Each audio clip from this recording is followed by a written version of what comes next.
Yo, what it is, YouTube? It's your boy Nitsa coming back with another bullseye of a tutorial here today on the channel. I got one that was very demanded and requested. If y'all do have any suggestions down below for what type of artists y'all want to see, let me know down below. But this is the Rowdy Rich vocal chain right here. Real talk. Let's get straight to it. Let's not waste no time and listen to it and break it down right now how you could get that mainstream South sound. Know that these niggas don't like me, I know that these niggas don't like me. Nigga, I been in the field, but told them my glizzy doing high knees. Mafia, mafia. Millionaires only in the blue faces we trust. I so short in my business, cause I can't straight up out the Guinness. Spend 100,000 at the dentist. We in Venus Serena, my dog got the court, I put that nigga right in the tennis. All right, so there you go. Y'all hear it, the Rowdy Rich vocal sauce, and let's bypass it in and out, and let's hear where we started off and where we ended up at.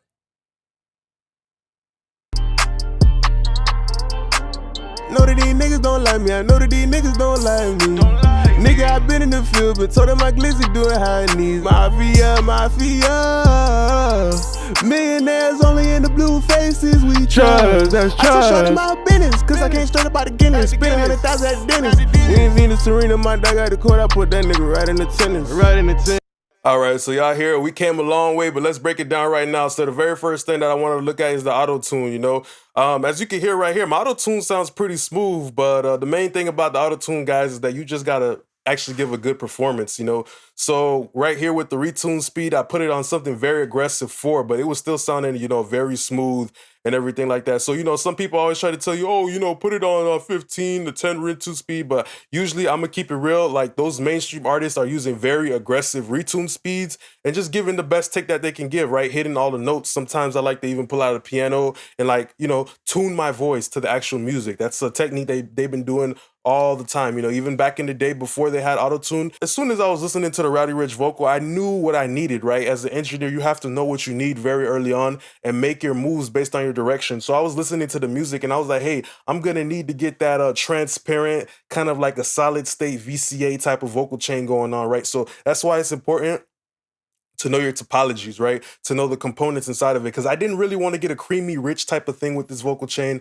I just wanted to get something that was very transparent, right? But still aggressive and snappy, right? And that kind of helped me make my selection. So the next thing, right? The REQ, just nothing too crazy. You know, I really just made sure I wasn't too aggressive with my low pass, with my high pass, because, you know, Rowdy Rich doesn't have a deep voice. So, you know, I only went up to like 109. And then, you know, the mid bass cut, it was more like, you know, something just to smooth out the overall tonal characteristics. Doing very aggressive compression here, but knowing the 3A, contrasting it from the 2A is that this one is solid state. It has a way faster release, right? But the beautiful thing about optical compressors in the beginning is it lets that transient come through. It lets the impact, the flow coming through, right? So I was paying attention to the flow and seeing how Rowdy Rich, he started rapping fast at one point, but slow in the beginning. So that made me kind of, you know, played into my decision of why I'm going to pick the solid state 3A, because it has that quicker release, right? So sometimes I'm always considering the overall flow of the music, right, in regards to my decision of how I'm gonna pick my compressor.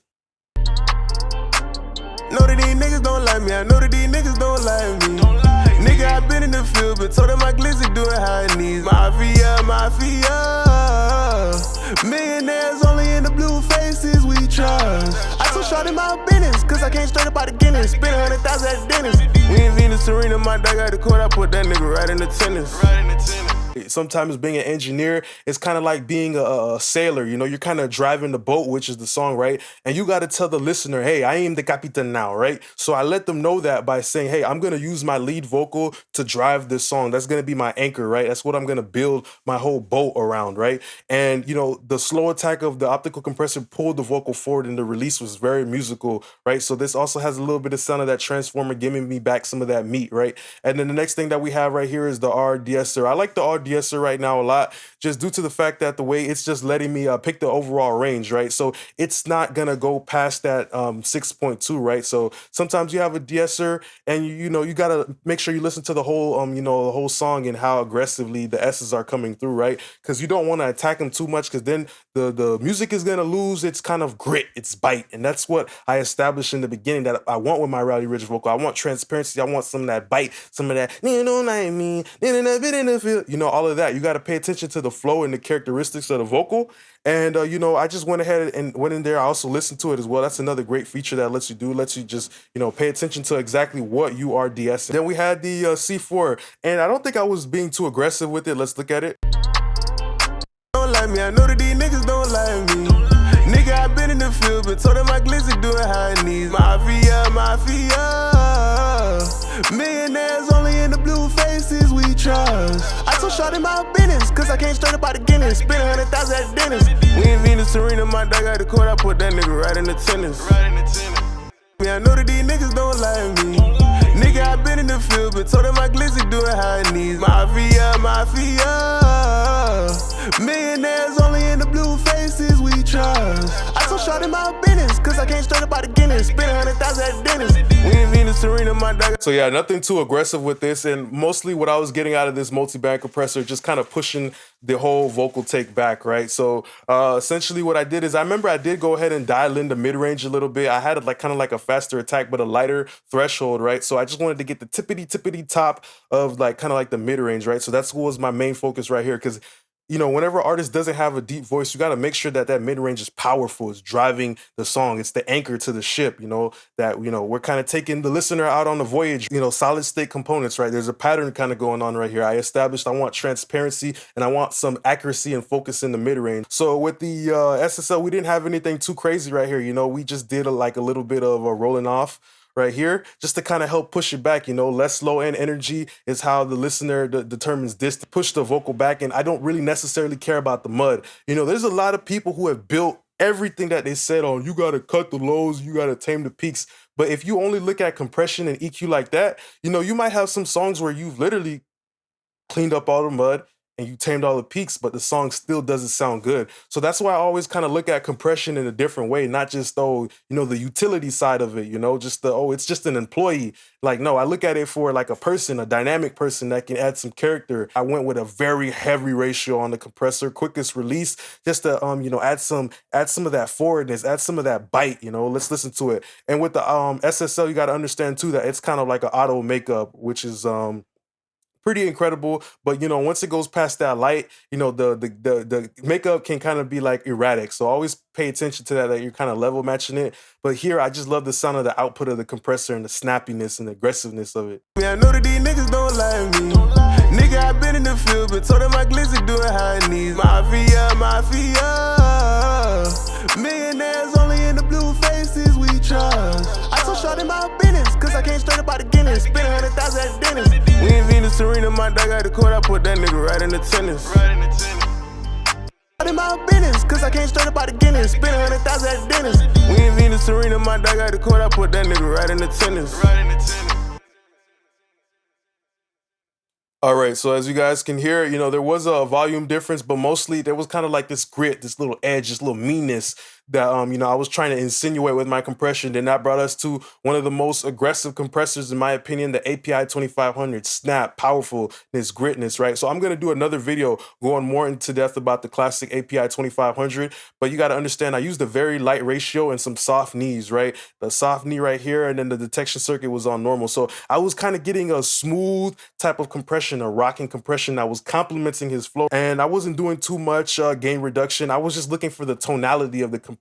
Sometimes it's not all about just reducing the peaks. You know, sometimes it's about getting some of that tone, some of that forwardness, some of that bite to help, you know, this, you know, vocal that Rowdy Rich gave us. You know, he only gave us a vocal, and we have to figure out how to get the most out of that, right? He only gave us a AA battery, but we got to figure out how to power this Hellcat with that, you know? So as an engineer, you know, you always got to make the most out of what you got. Don't ever complain that somebody sent you a bad vocal or anything like that. Don't make excuses. You know, you're the one that's getting paid. It's your job to take it over to the finish line. It don't matter how you're gonna do it, you gotta do it. You know, you're like the quarterback when you're an engineer. It doesn't matter if we're down 20 points. We got the ball in your hands and you need to help us win the game. So that's always my mindset. What worked for the other artists who already made it, I mean, they already made it. You know, so you had to figure out your own way that you're going to make it, because if you want to just copy what other people did, I mean, that's not really going to give the listeners an incentive to choose you over any artist who is already at the top. Niggas don't like me. Nigga, I been in the field, but told them my glizzy doing high knees. Mafia, millionaires only in the blue faces we trust. I told shorty my business, cause I came straight up out the Guinness. Spend 100,000 at Dennis. We in Venus, Serena, my dog got the court, I put that nigga right in the tennis. So it's literally like the compressor. It's not always about taming peaks, guys. It's about the life that you can bring using kind of like that circuitry from the actual unit, you know? And that's why I picked necessarily, SSL. I picked the API 2500 because I understand the topology and I understand what it can do for me. So that's why I always stress it to you guys. Next thing right here, for a little fresh air, bringing in some sparkle. We have some delays right here, right? And I was trying to create some separation between my delays using sidechain compression, right? And, you know, my delays and reverb. So let's look at this. Niggas don't like me. Nigga, I been in the field, but told them my glizzy doing high knees. Mafia. Millionaires only in the blue faces we trust. I told shorty my business, cause I came straight up out the Guinness. Spend 100,000 at Dennis. We in Venus, Serena, my dog got the court, I put that nigga. Know that these niggas don't like me, I know that these niggas don't like me. Nigga, I been in the field, but told them my glizzy doing high knees. Mafia. Millionaires only in the blue faces we trust. I told shorty my business, cause I came straight up out the Guinness. Spend 100,000 at Dennis. So what I'm doing with across those 3 sidechain compressors is I'm creating separation, right? I'm letting the listener not feel congested, you know, because it's a lot of reverb, right? I have a monotone vocal, so it's still I have a mono vocal down the middle, right?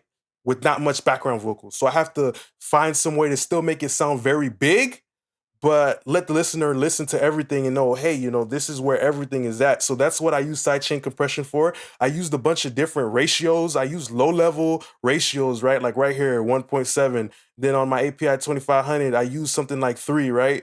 And then I used another one right here, which is another kind of like low level, but they're all different ratio amounts. If you have guys have like a grocery store, like how we got in Florida, like Publix, you know, they put the stuff in a bag, but they rearrange it in a way where everything can fit and that it's going to be easier for you to take in, right? You can pick up the bag because everything is rearranged. So that's the same way about mixing. You got to make everything fit in. It doesn't matter if you use different amounts of, EQ on the reverbs and the delays to make sure that everything doesn't step over each other, or even using panning or compression, but whatever way you're gonna do it, you gotta figure out some way for the listener to be able to just hear everything so it feels immersive and they can get really into the music.